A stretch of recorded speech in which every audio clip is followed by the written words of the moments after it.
શું થયું બેટા પાર્થવી? કેમ રોવે બેટા?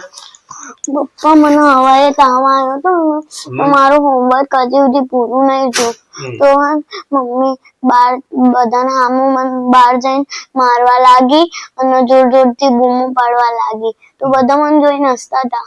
પેલી પૂજા આવી અને એને કીધું મમ્મી એમ કે આંટી મારું તો બધું હોમવર્ક પૂરું જ હોય મારી મમ્મી તો ના ચલાવે અને અમારા 8મા ધોરણમાં એટલું હાર્ડ આવે ને કે અમારા સર કે ટીચર કોઈ ના ચલાવે તો મમ્મી એના વખાણ કરવા લાગી ગઈ.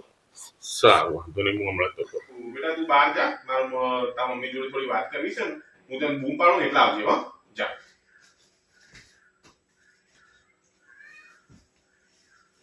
મનીષા હાલો અહીંયા આવજે. હા આવું બોલો લો. મેં તને કેટલી વાર કીધું છે મનીષા? મેં તને 50 વખત કીધું પણ તારા મગજમાં એક વાત ઉતરતી નથી.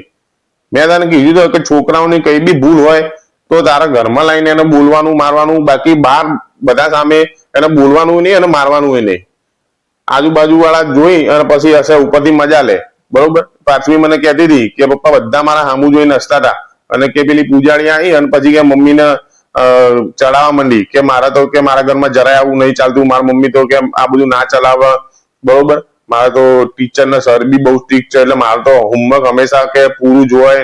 એટલે કે મમ્મી પાછી કે વખાણ કરવા લાગી એના કે. બરોબર? એટલે આપણે આપણા છોકરાના સામુ બીજા કોઈ છોકરાના વખાણ નહીં કરવાના. બરોબર? એના શું મનમાં અસર પડે છોકરાના? પછી એ છોકરું એના જેવું બનવાની કોશિશ કરે. બરોબર? અને અંદરના અંદર મનમાં મૂંઝાયા કરે. શું અસર પડે એના મગજમાં?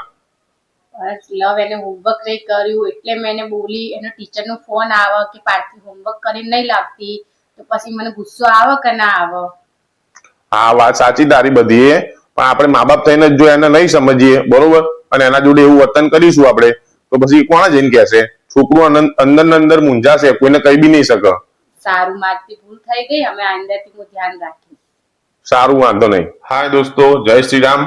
આ વિડીયોમાંથી તમને શું જાણવા મળ્યું કે આપણા બાળકોને કોઈ ત્રીજા વ્યક્તિ અથવા તો બહારના કોઈ લોકો સામે એને બોલવું નહીં કે મારવું નહીં. એને જે પણ કહેવું હોય તમે તમારા એને ઘરમાં લઈ જઈ એને પર્સનલીમાં એને કહો, સમજાવો. નહીં તો છોકરા ઉપર બહુ ખરાબ અસર પડશે અને મનમાં ને મનમાં મૂંઝાશે અને કોઈને કહી પણ નહીં શકે. એટલે મિત્રો આ વાતની ખાસ ધ્યાન રાખજો કે કોઈ પણ ત્રીજી વ્યક્તિ સામે આપણા બાળકને બોલવું નહીં અને કોઈ બીજા બાળકોના વખાણ પણ એની સામે કરવા નહીં.